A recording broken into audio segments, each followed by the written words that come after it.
What a great time to be alive. We can get these tiny Bose Sound Sport free wireless headphones that sound really good. And how big are these things? What would be comparable? Like, they're smaller than the end of your thumb. Well, of course, that will depend on the end of your thumb. But if you ever bought one of those like little bitty like memory card things that you can stick in the bottom of your phone, I got a little paper clip around mine. They're about that big and they sound really good. But the reason why I'm even talking about this, because, well, I got them yesterday and they're really cool. And I listen to music pretty much all day, every day. And this would be a great time to add an ad for Spotify or something like that. But that's not that. But anyway, I wanted to just mention that because it's kind of cool and exciting, and that's what this episode is about. It's about my small business tech stack. And what that is, before we go into any detail, let me skip here. The tech stack is the software that I click on and the hardware that I use to make those clicks that enables me to manage and grow my business from wherever I am. Let me go a half step more technical. My small business tech stack is all of the hardware and software that I use to make my online business operate smoothly, function properly, and other adjectives, and connect from anywhere so that I can create content, meet with, and serve my clients and check in on operations from anywhere. Does that sound interesting? Here in the first 90 seconds, if we can get you off the podcast because you don't care, how about that? The reason why I'm even mentioning that is we've got about 5,000 words of show notes here. Some of it gets technical, but I will tell you, I'm going to just skip parts of that because talking about gigahertz and megahertz and all that stuff may not be all that interesting to you. Plus, it helps to seed it. So if you want to see the items that are in my tech stack, again, the hardware I use, the software I use that allows me to create this content here in Round Rock and let you hear it wherever you are, whether that's in Cedar Park like Amy or in Flagstaff, Arizona like Gina, wherever you are. If you want to know how to do that or want to know at least the equipment that I use, keep listening. With that said, let's roll credits and I'll be right back. I'm not one of those entrepreneurs who gave up their six-figure salary and fancy office to start a business, and I wasn't selling lemonade to my neighbors when I was 7. I wasn't born an entrepreneur, and I never laid awake at night dreaming of owning my own business. My name is Ellery Wells, and I was forced to make a decision. Welcome to the Ellery Wells Show, where we talk with real entrepreneurs about real problems that they're facing and real solutions on how they are overcoming obstacles, achieving their goals, and making a difference in the world. If you're an entrepreneur or an aspiring entrepreneur, this is the place to be to help you start, build, or grow your business. Okay, and I almost forgot, if you go to ellerywells.com/Black Friday, you can see all of the Black Friday, Cyber Monday, Small Business Saturday deals that I'm offering. Anything from like 45% off, I think, some products. I think one is like 55% off, $250 off something. I've never done this before. This is really quite unique to 2017. I'm in a position in my business where I've got more transactional stuff, not just coaching for $5,000, not just, masterminds for $150 a month. I've got some things that you can enroll in and go through that material. And I've never really had that to the extent that I do now. So I wanted to mention that, ellerywells.com/Black Friday. And here we go into the notes. And if you want to see all of this stuff, if you decided to stick around and you want to hear about all the hardware and software that I use, go to ellerywells.com/tech stack. And that's TECH, not with a K, TECH stack, STACK for all of you people who don't necessarily love spelling. Anyway, the hardware and software that you choose to power your business is going to be pretty important. It's a big deal. If you haven't already realized that, one of the first things that you'll notice when you get into the online world is you've got to choose hardware in the form of hosting, and you've got to choose software in the form of, do I go with WordPress or Weebly or Squarespace or whatever?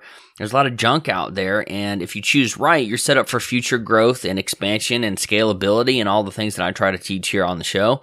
But if you choose wrong, at best you're out a little bit of money and a few weeks of time and energy. And that's how I was when I started in 2012. I got started with that crappy software called Weebly, and it was awful. And then I realized, okay, WordPress, even though it looks a little bit more complicated, I need to learn that because I've already found too many things that Weebly won't allow me to do. And people have said the same thing about Squarespace. Is it Square or Squarespace? Square's the payment thing. I don't know. I don't use it. So whatever. Anyway, at worst, so at best you're out a little bit of money, time, and energy. At worst, you're out thousands of dollars, and it takes you a year for you to get back on track.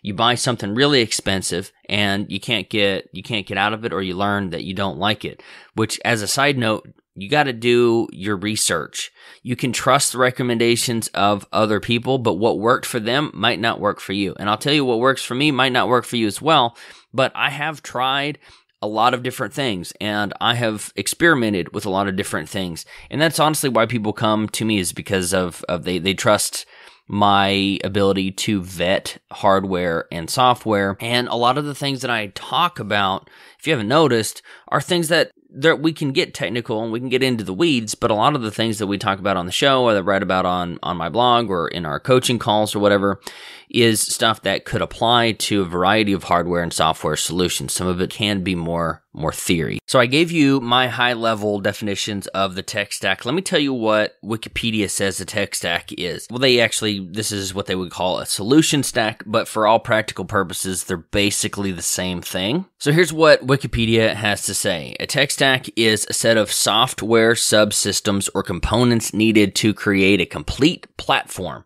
so that no additional software is needed to support applications.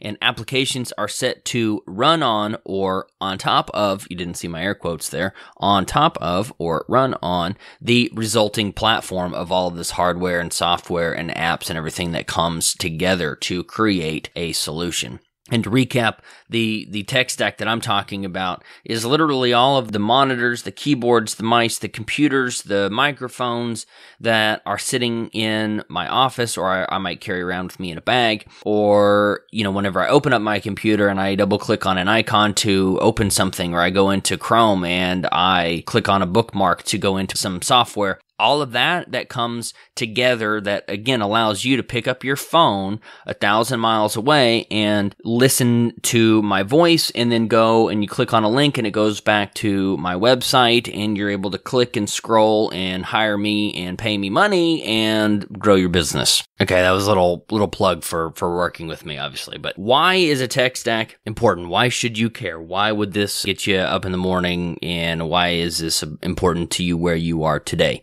Because I understand you're probably not very technical, and most of the world is not as technical as me. I just love this stuff. I've been trained in this stuff, and I've been in WordPress and apps and PHP and HTML for almost 6 years now. That's scary to say. Anyway, most of my clients aren't, so that's cool. You're in good company. But in the last 48 hours of me creating all of this material, the topic of tech has come up over lunch, during a mastermind call, via a Facebook Messenger chat, and then again while on the phone with somebody who was interested in joining a mastermind with me. The fact is, technology powers almost everything we use, from basic websites to powerful mobile apps. And the more you understand technology and how that technology enables your business, the better you can utilize it. Make sense? I hope so. In a recent blog post and podcast episode, I talked about the software that enables me to run my business from anywhere. You can probably find that episode at ElleryWells.com/from anywhere. I remember recording that. That was fun. Anyway, if you go to ElleryWells.com/tech stack, you can find the link. So let's just keep it simple. Tech stack. So in that episode, I talked about all the tools I use, the software, the tools that I power my business, but I didn't go into much detail about the hardware that I use, the servers that the software sits on, or the items in my office that I use daily. And I also didn't go into much detail about how it all fits together. So I'm going to pull one of those examples from what should be at the end. I'm going to pull up one here in about 60 seconds to give you an example of how all of the stuff that we're going to talk about fits together. But that's what we're going to do today. So this episode is all about the tech stack that powers my small business and enables me to blog, podcast, and build and maintain websites and coach my clients from anywhere I have an internet connection. Like I'm about to do here in 30 minutes, I'm talking to a doctor in Connecticut who wants to work with me. And we're 2,000 miles away, so that's pretty cool. And if I've done my job right, at the end of this episode, or by the time you go to ElleryWells.com/techstack and you scroll through all of these things and you decide, oh, that's really cool, or that's not for me, by the end, you will know how it all fits together and how it all works to create a consistent experience to you and wherever you live around the globe. If that's cool, we'll dive right in and let's hop to one of these examples. Let's see here. All right. So let's assume that Susie is an avid listener of podcasts. She's just like you. You know, you got your earbuds in or these cool new Bose thingies. And when she heard me talk on Smart Passive Income with Pat Flynn, she decided to check out my website. And that website is built on WordPress and it is hosted by WP Engine. And these things are all talked about in the rest of this episode. So we're just giving you the example right now.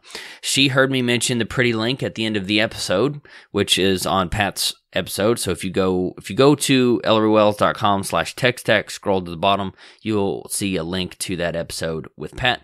You will, at the end of that episode, you will hear me mention this pretty link, and she typed it in. Tick, tick, tick, tick. And then she was routed to the landing page on my site, which was built and designed with Thrive landing pages and Thrive Architect, so she could download the free download that I mentioned to Pat, which is stored in my Box Cloud account. So when Susie visits that landing page, she sees the opt-in box, which was designed and split tested with Thrive leads, and she enters her information to get the resource.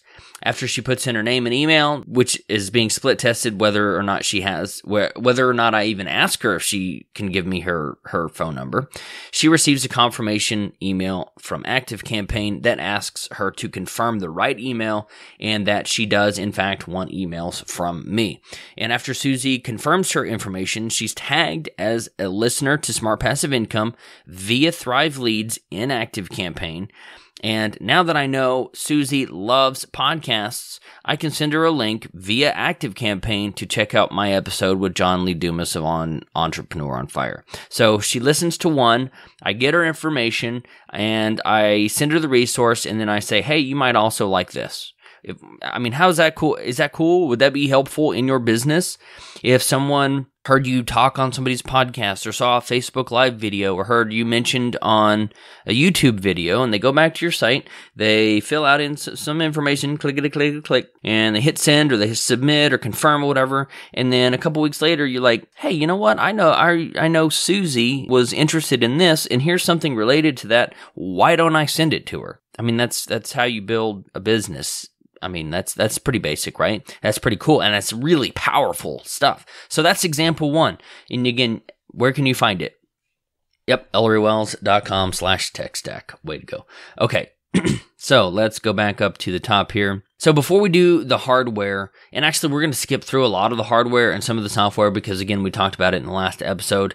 I'm going to go over what I think is the most important stuff. I think this is a fantastic post. I really enjoyed writing it, but I love gadgets and tech, and you might not. So let me share the 4 foundational pillars of my tech stack, what they are and why they're important and why I filter like every decision of, okay, I'm thinking about using this. Well, it has to pass this 4-pillar test. So if you have a 4-pillar test in your business, you'll make better decisions down the road.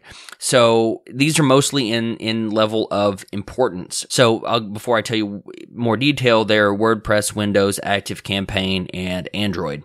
So that last one might be for you, iOS or something like that. But every time let's take these headphones. And again, I'm not selling you anything. I could throw up an affiliate link on Amazon, but I'm not. So these, like, will they work with, if I wanted to get these headphones, they first have to work with, obviously, my cell phone. And well, it's actually Android number 4 here, but they have to work also with my Windows computer. So do you see how that plays? Like, it's these 4 pillars could also be like 4 filters. If it doesn't pass the filter test, it doesn't make it in. So the first one is WordPress. If whatever it is, if it does not work with or integrate with WordPress, it doesn't get invited into the tech stack. WordPress powers all of my online businesses and drives all of the websites I own or manage. I don't mess with Joomla. I don't mess with Drupal. If it's not WordPress, I do not use it. So if it passes the WordPress test, now obviously, cool headphones have nothing to do with WordPress, so that one's not directly applicable, but the next one is Windows.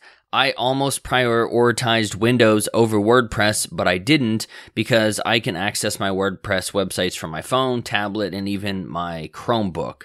And if I ever decided to add a MacBook Pro, if I ever decided that one of those things was worth the time or my money, I could manage my online businesses from there as well. So Windows takes a backseat to WordPress. But there are several other applications in my tech stack that are powered by Windows. Now, to be perfectly honest, most of the software that I have that's Windows based, there is a Mac version, either a directly comparable version or something that is indirectly like Audacity versus Adobe Audition. I think you got to pay for that though. What's the other one?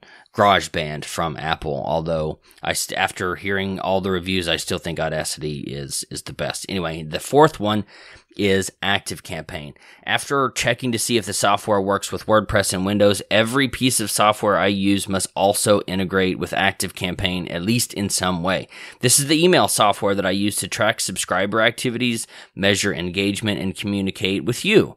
So whenever I send out an email that says, hey, I released a new episode, or if I want to send out an email that says, hey, it's Black Friday, these deals are now available, I go into ActiveCampaign and I type it up and I send it directly from there.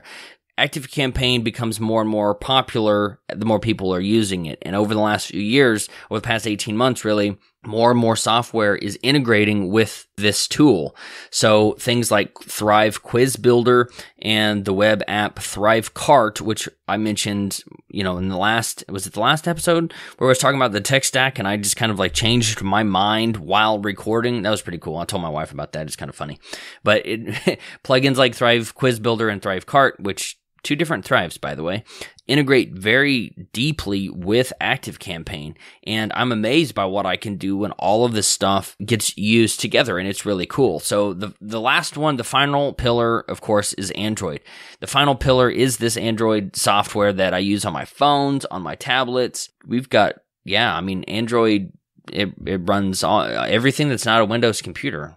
Android, I even have an Android TV, my big Sony 65, that's ran by Android TV. Almost everything I have is that. So when I looked at switching from Evernote to OneNote, if you listened to that one or checked out that blog post, that was a few months ago, mid 2017, one of the things that I looked for was whether or not I could access my notes from my phone. OneNote is Microsoft, and I didn't know if you had to have a crappy Windows phone to be able to use it.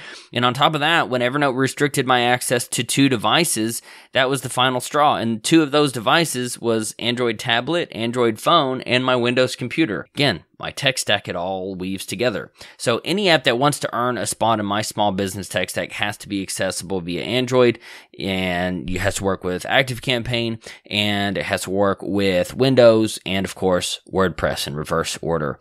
So I'm just going to kind of race through the hardware bits, and I'm not trying to glaze over anything, but on one of these, when we're talking about my computer, we're talking about like quad core i7s and 16. Nope, your speakers weren't missing. That's just what I imagine you hearing in your head. So we're not going to go through too much of that detail, and that's my attempt to save the non-techie people who I know listen to this. And if you are one of those tech people, you're like, okay, I've been needing a good computer. What does Ellery have? go to ElleryWells.com/techstack. So let me give you the intro on why hardware is important. Well, first of all, you could put almost any hardware in your business. I bought a $300 Chromebook. I have a $2,000 laptop. What's the difference? Well, simply put, I buy the best stuff. I make calculated decisions. You know, I'm sitting on a $60 microphone, not a $300 or $400 Heil PR40 microphone. Honestly, I don't know if you can tell the difference. I've thought about getting a more expensive one, but I didn't. But I buy the best stuff that makes sense. And I love researching and testing tools and gadgets, which is why Ashley told me I had a little bit of a problem with buying headphones. Oh, because here's some Beats. There's the Bose. There's another pair of Bose. Amazon wouldn't take my trade-in. Like, they didn't quite understand that you had to, like, plug them in.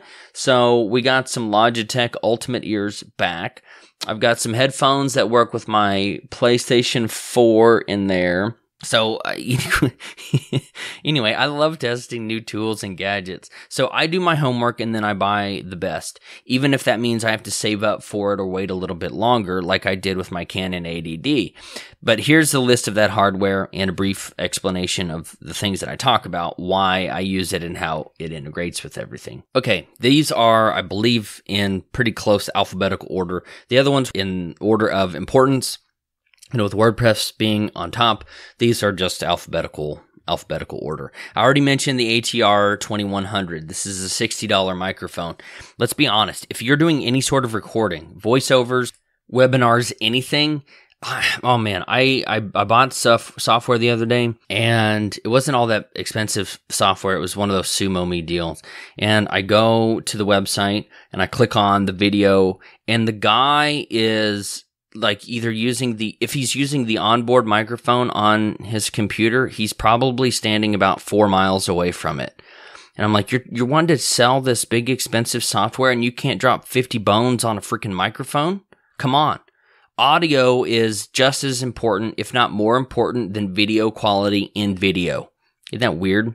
So ATR 2100, it's about $60 on Amazon. Amazon, man. It's been an interesting morning. So with these ATRs, you can plug them into your computer. You can plug them into a Zoom H4n, which oddly enough is not on this list because I just don't use it all that often. But I've got 4 or 5 of these as backups. The next one is a Canon 80D. This is a DSLR camera that is the absolute best one you can get without getting into a full frame professional camera that's $4,000 or $5,000. I wrote a review of the Canon 80D with, it's always funny to say 80D, but my review of the Canon 80D on my website, and you can check it out along with some sample photos. And it's a little bit heavy, but it's great for vlogging. If you're going to be doing any type of video, yeah, you could use your freaking cell phone, but if you've got a good camera, what would you rather have? Like a cell phone that fakes the quality? And maybe it's, it's like, do I want quality or do I want the impression of quality? I don't know. But you're going to get such better results with a legitimate, nice camera. And you're capturing all your family memories with it. So, come on. And then when I do take those videos, I import them into and edit them into on my Windows computer, but on Camtasia. So I mentioned my computer. I have a Dell XPS 15, and before that, I had an XPS 12. So 15-inch screen, 12-inch screen. It was the one that rotated and it had a touch. I didn't use the touch all that often, and the reason why I went with a 15 when I got a refreshed computer, an updated one, a new one, because I wanted a quad-core i7. So instead of 2 processors, I wanted 4 specifically for editing that video. Because your computer is going to be the control center of your business. Without it, you're seriously handicapped. One of my friends said that they were working on their website and developing on their business plan on a couple of iPads. Come on. I mean, you got to spend $500 or $600 on an iPad, and you got to spend $100 on a little keyboard, and it's not even all that great. If you're going to buy something that is going to be the control center of your business, the portal through which you interact with the rest of the world, let's put some money into it. Let's get some enterprise class stuff, right? Next is a docking station. I look at people they're usually Apple people. It's like when Apple people, when iPhone people, they record with their phones vertical, like if they were doing Snapchat or something. I'm like, come on, we have these massive TVs in our homes, and they are in horizontal landscape fashion, and then you're gonna rotate the phone and you're gonna do it up and down. I don't understand. That's a side note. But the people that I see looking at their little tiny screens are usually Apple people. Hook up to a docking station. I've got two 27-inch monitors right now, and this docking station uses my mouse and keyboard are now Bluetooth, but the docking station powers two monitors, my webcam, my microphone, sends audio to my speakers, and if I'm done, by the way, and it all goes through one single cable. Whenever I'm done, I just unplug this one cable, and then I move, and then I look at a slightly smaller screen. But anyway, beyond that, I've got two 27-inch monitors. They're not 4K, they're still 1080p, and the price on those is coming way down. The next one is the GoPro Hero 5. While it's not as useful as the Canon 80D, the GoPro is still a pretty cool workhorse. They wouldn't let me take it down the slide when we went on our last cruise. I was kind of annoyed with that, but I could dunk it under the water with my little floaty pole, and it was really cool. Stuff that you would not want to do with a camera and kit that's $2,000. You can do that with a $400 GoPro. I will say that the Canon 80D, not all of the Canon DSLRs are waterproof or water resistant, but the 80D is. Man, I am just really having issues with my voice this morning. I'll be right back. Okay, the last thing that I'll throw out there about the GoPro Hero 5 is that if I were out and about more, if I was doing physical activity, instead of working 95% from my home office, or if I were vlogging more, out and about, the key is activity. I would be using the GoPro more. If you're not gonna do adventure stuff like zip lining or skiing, and you're gonna mount it on a helmet, I'd probably get a different camera. That's just my honest feedback. It was great whenever we were, I almost said Machu Picchu, but that's not where we were. We were in Belize or Honduras or something, and we were climbing these pyramids built by the Mayans, and it was really cool. And I had it strapped to my backpack.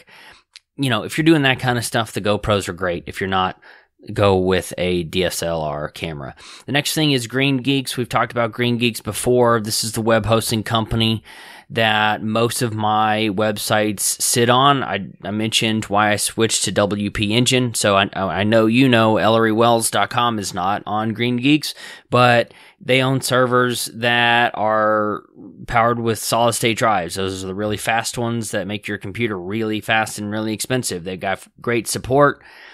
And, if you've got less than 1,000 visitors a month, check out Green Geeks. I can't say really anything negative about them at all. And in fact, it would be fairly positive. The next thing that's in my tech stack is my home NAS. You know what a NAS is? And we're not nasty. You know what a NAS is? An acronym. NAS stands for Network Attached Storage. So if you've ever bought a hard drive that you can stick into the side of your computer, that's technically a DAS, a direct attached storage. It's got to be connected directly to a computer. The NAS, the network part, means you just got to be on the same wireless network or the same home network for you to be able to access that information. I back up all of my stuff. When I'm done recording a podcast, I spit out an MP3 and I back up a full uncompressed WAV file, and they both get backed up to this NAS that's in our closet. You can build one. You're not going to build one. I know you're not. I'm one of the maybe 1% of 1% of people who do. I've got a link at ElleryWells.com/techstack. There's a link in the NAS. There's a picture of this Synology one. It looks like a white tiny refrigerator or something. Just grab one of those from Best Buy or Amazon, and you just want to back up your stuff. If you've ever lost images or videos of your kids growing up, or buy a network attached storage and back it up. Save a copy of that, so if your computer crashes or you need to get a new one, it makes it really easy to move that stuff onto the new computer, or you don't have one single point of failure. Like if your hard drive crashed right now, or if you dropped your phone, how screwed would you be? That's why you get a NAS. The next thing is a Logitech C920 webcam. They've been popular for a long time. I use it almost every coaching call that I have. I do video as much as possible with those guys, and they're now probably like 50 or 60 bucks. The next thing is this fantastic. Actually, I'm really not that enthusiastic about it. I don't dislike it, but it's the Logitech K780 keyboard. It's cool. I've got the next one is this Logitech MX mouse, the one with this really loud click that I've talked about before. These MX Master mice, they're like $100 a piece, and I've got 4 or 5 of them going back 15 years. I just love these things. The only reason why I'm mentioning these is your keyboard, your mouse, your computer is your gateway to the world. And somebody was telling me that they bought, like a cheaper mouse, and they don't like it. It didn't work as well. It's not as ergonomic. I don't know. You can spend money on that, or you don't have to. It's up to you. I've got some nice Polk speakers. I've got the model numbers and everything at elleryWells.com/techstack. But I love music. I mentioned the Bose headphones. Well, I've got these speakers sitting on my desk and subwoofer over there, and they're connected to a receiver that splits the sound and makes sure it's all good and everything like that. If you're editing podcasts, get great headphones or some really good speakers. And I don't know what you listen to if you don't listen to music, but I'm streaming my Amazon music files, and I did buy Reputation from T Swift, so jam into her new CD and everything. But music is a big part of my work life. Sometimes I listen to music with words, sometimes without words. It depends on what I'm working on. Usually when I'm writing, it's wordless music, like instrumentals and stuff, but I'm always listening to that. So speakers and sound and headphones are a big part of that. The last piece of hardware that's on my tech stack is WP Engine. We spent a lot of time on that before, so I won't go into it again, but I'm still really liking their service. I always get right through whenever I need support in their chat. It doesn't take long. And usually the people here are in Texas, so they're already awesome, right? So I run elleryWells.com from there. So moving on to the software. So all of that stuff I talked about has varying price points. And while the hardware might seem expensive, software is more expensive. Amy, if you're out there, you're talking about $100 a month for software. That's quite a bit, and it scales from there. The Thrive card I mentioned, you pay like $600 one time, or I just talked about renewals where, I pay $330 a year for 3 little add-ons for otherwise free software. So I might spend $2,000 on a laptop. I spend $2,000 a year. Actually, way more than that, really. That's just recurring fees on software. So here's how all of that breaks down. So how was the level of technical bits there that we just went through? Hopefully we don't get too deep here. Oh, let's do this real quick. Let's go through and share example number 2. So if you're interested in how all of this works, this is how all of these pieces play nice, and we're going to get more into some of the things mentioned here in just a moment. But example number 2, Gina is a seasoned entrepreneur, but she wants to learn the basics of building a website that is hosted on Green Geeks and built with WordPress. She's also on my email list, which is stored in ActiveCampaign. Because she's on my email list, I can track her activity on my website, and I can tag her or add a tag to her account, noting that she has visited the landing pages for 8 Weeks to Exit, which were built with Thrive landing pages.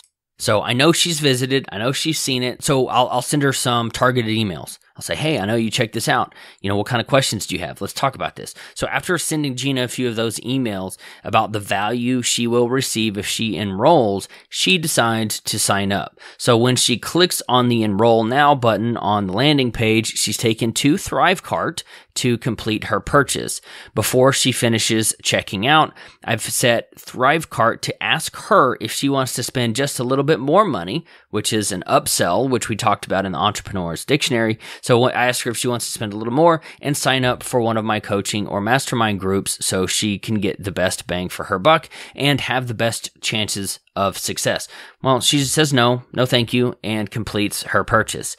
So we fast forward to the start of the course, and I send Gina an automated email from ActiveCampaign with links to the course material with unlisted videos hosted on YouTube that are organized with Thrive Apprentice software. The next morning, if she hasn't logged in to view the training, I can send her a reminder and ask her if she has any questions. A few days later, I can send her an email reminding her of the weekly call that we're going to have for the course, and that call will be hosted with Zoom, and that email will include links to download everything that she needs to participate with that call.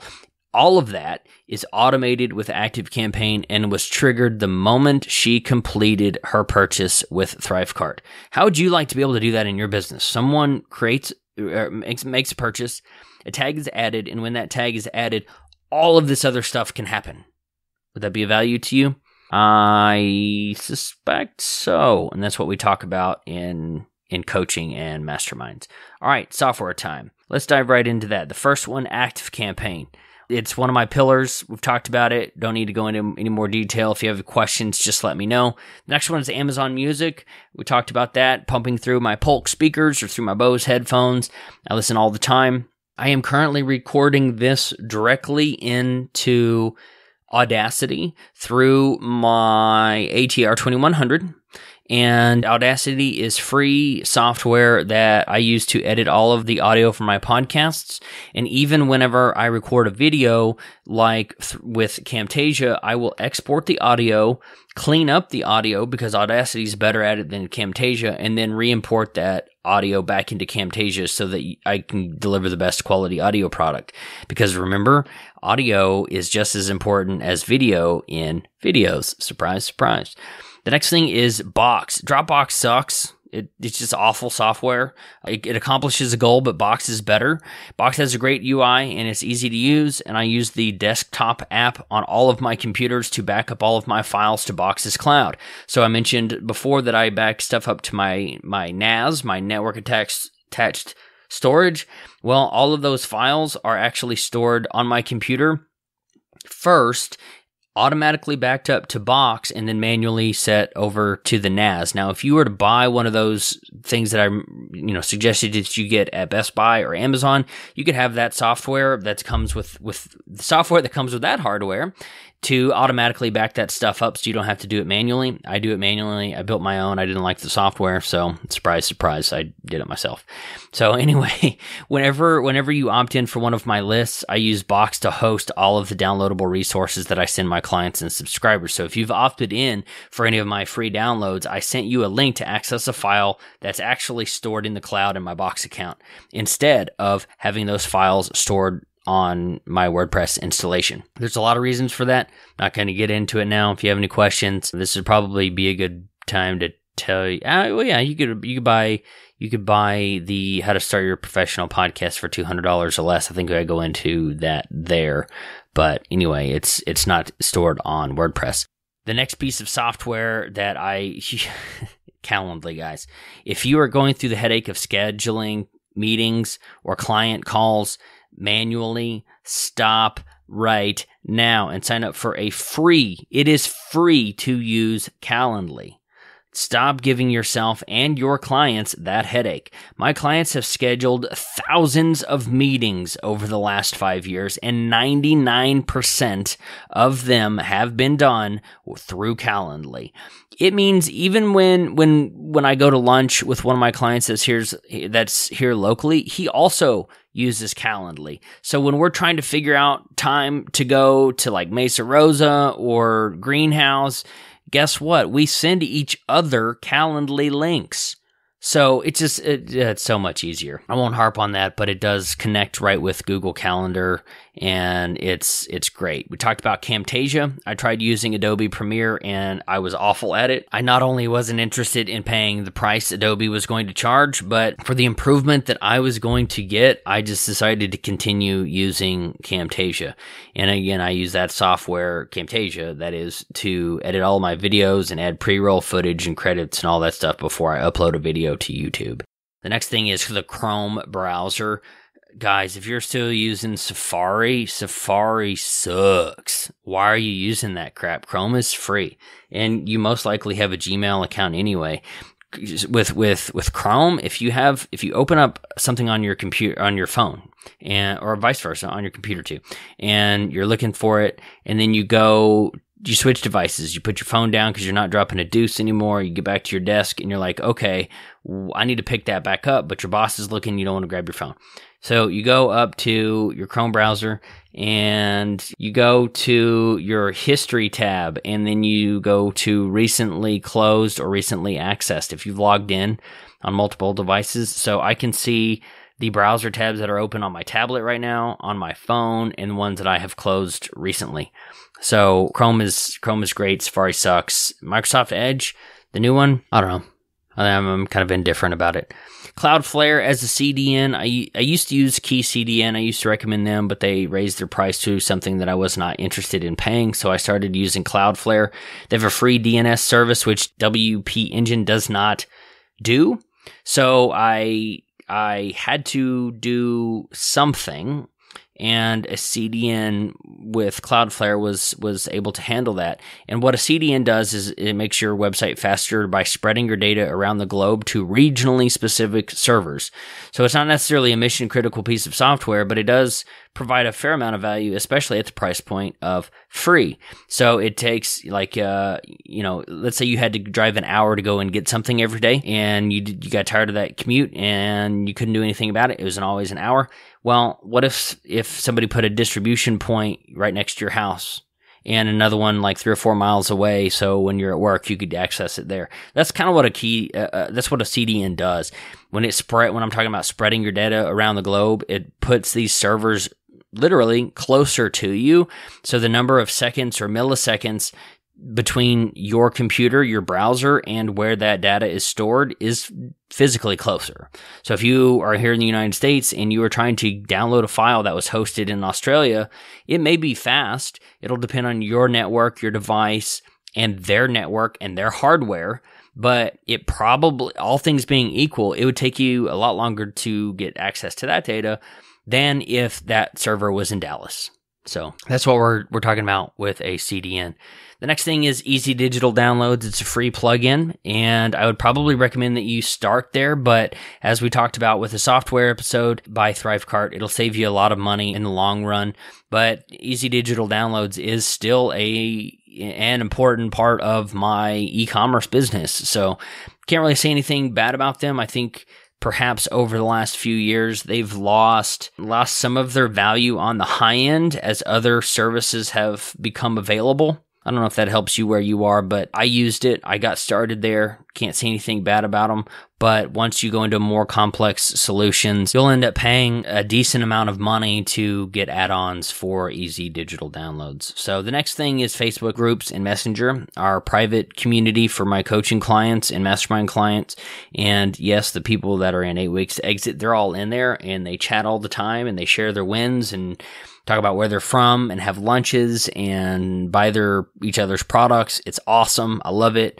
And we tried Slack, didn't love it. So Facebook's is somewhat of an integral part of my business. So FileZilla, the next one, we're talking about FileZilla.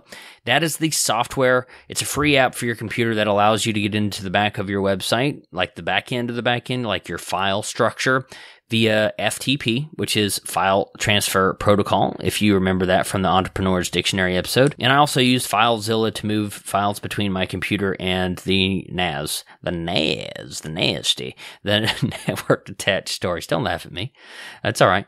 It uses a file system very similar to what you'd find on your computer, so it's not terribly difficult to set up. You really just need a couple numbers, and it's very easy to set up. But it provides quite a bit of value, and it's free. They do ads. They offer, when you first start up the software, they say, sign up for our hosting plan or our recommended hosting and blah, blah, blah. Anyway, I don't use that, and software is just fine.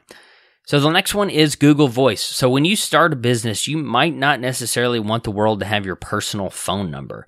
You've got the phone number that you've had for 20 years, and you don't know if you want everybody to have it. Or you might want both your office phone and your cell phone to ring at the same time when you get a phone call. Well, either one of those situations is where Google Voice and a free Google Voice phone number comes in. Ashley tried to look a couple months ago, and all of the 512 area codes are taken. So she had to get a different area code, but it is local to Austin. So when I started my business, we were here in the Austin area. So one of the first things that I did, and I had a slightly different goal at the time, but I signed up for a free Google Voice phone number with a 512 area code. So if you call me, it's my Google Voice, and you can set hours of operations with that Google Voice number. So you're not getting calls at 11 p.m. I would call this must-have software because it's free and it works with just about any phone. After that, we've got Google's G Suite. That used to be not Google Docs, Google, what did they call that? Google Drive? Google, I don't know what it used to be called. While having your email address at yourdomain.com is awesome, like Ellery at ElleryWells.com, it's pretty cool. It's not always the easiest thing to do to get into that inbox. Usually you got to go to your host, and you've got to sign into Squirrel Mail or something it's just horrendous. Or you have to have a little bit of technical knowledge, and you can add that to your phone. If you're not technical, it can be a real pain, but that's where a $5 a month G Suite account could really come in handy. I use the Gmail interface in Google Calendar, but that's really it. I don't use the Drive, although I use the spreadsheets part occasionally, and I used to use a form, but now I use WP Forms. So anyway, it also integrates with Calendly really well. So whenever somebody schedules with Calendly, it adds it to your calendar. And now Calendly has a two-way sync. So if you take something off of your calendar, or you use the Calendly buttons to cancel or reschedule a meeting, it takes it right off of your calendar. So it's really awesome. The next one is Grammarly. If you write anything that's read by someone other than yourself, you need Grammarly. I've got a review on Grammarly on my site. It's awesome. Also free. There's a premium version. I would recommend that. Next one is Libsyn. I use Libsyn to host my older, almost said holder. I use Libsyn to host my older podcast episodes. I used them before I found Shout Engine, which we'll talk about here in a second. And I use Shout Engine exclusively now. Mailgun, sometimes when you get too many things going on at the same time inside of WordPress, there's a conflict with how your emails can be sent. Or if you use a heavy caching like I do, sometimes those emails don't send.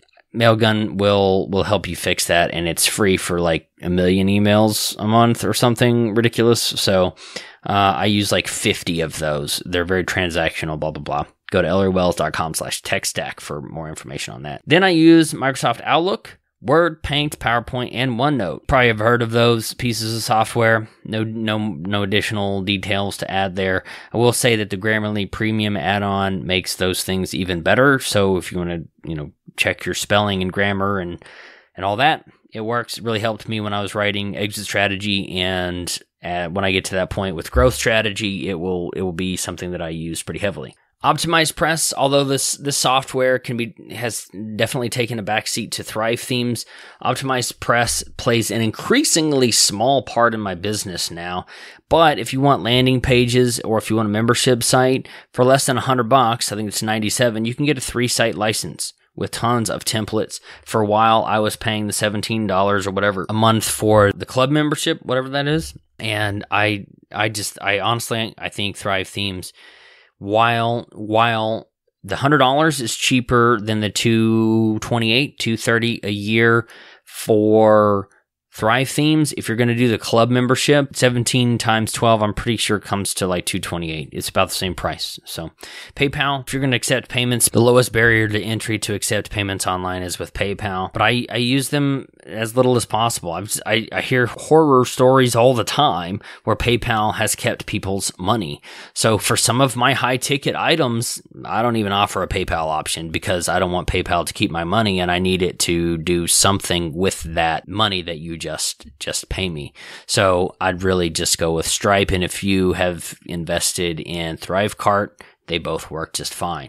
PrettyLink Pro, there's also a free version of that works with WordPress. I have the Pro version, and PrettyLink takes a long link. Like if you go to ElleryWells.com/Amazon, that's a really long affiliate link for Amazon, and it makes it short, nice, clean, and it's ElleryWells.com/Amazon instead of Amazon.com/ blah, blah, blah, /blah, blah, blah, /my affiliate code /blah, blah, blah. See how that works? The next one is Shout Engine. I host multiple podcasts with hundreds of episodes for free on Shout Engine.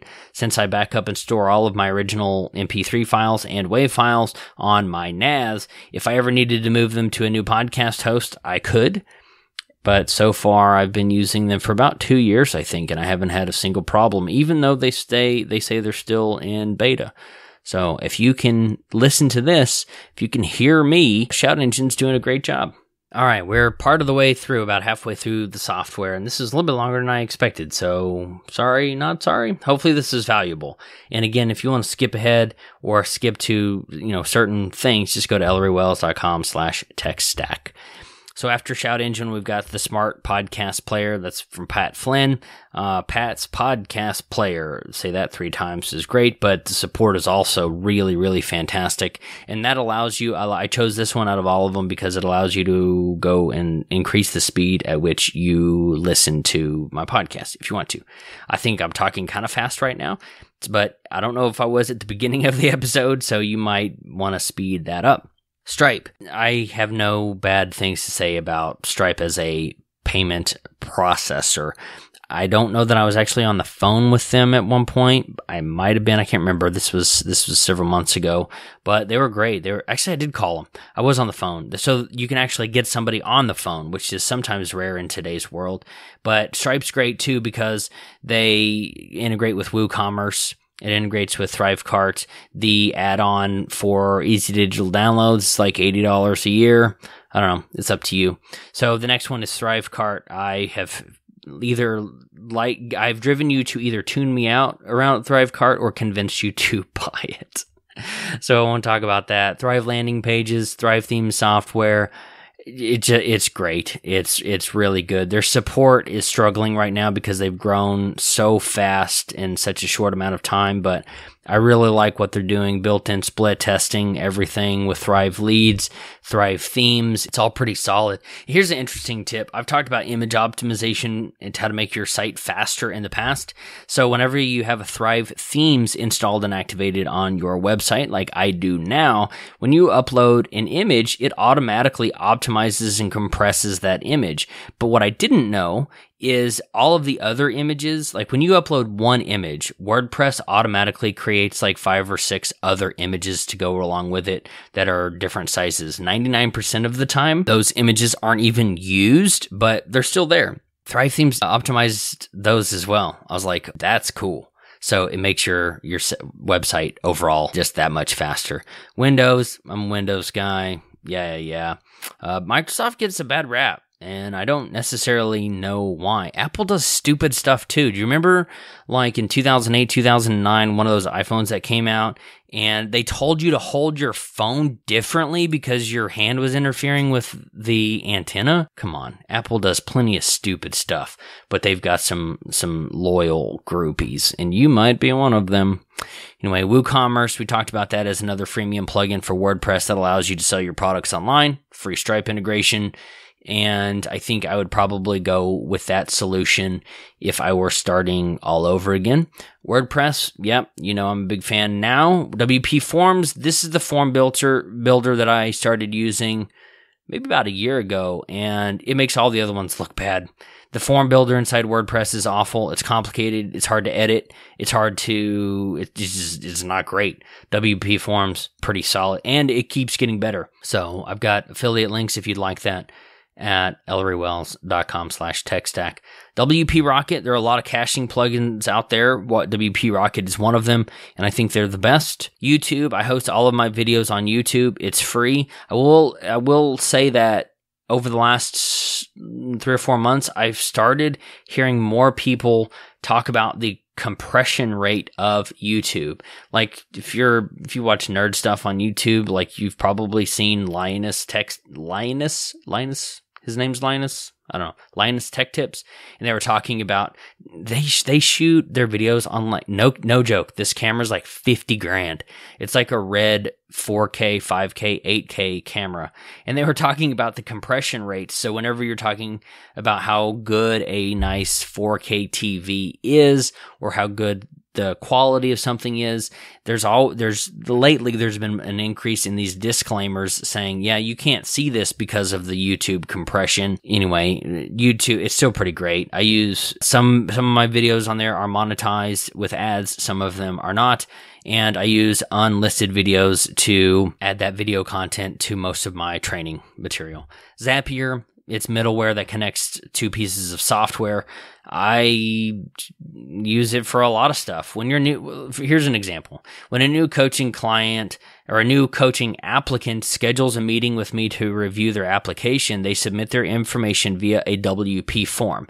That form redirects them to a link to schedule via Calendly.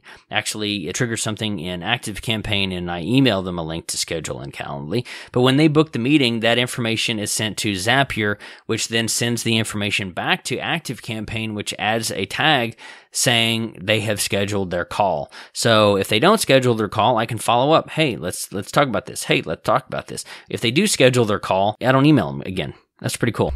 The last piece of software before we go into our final example of how it all works together is Zoom.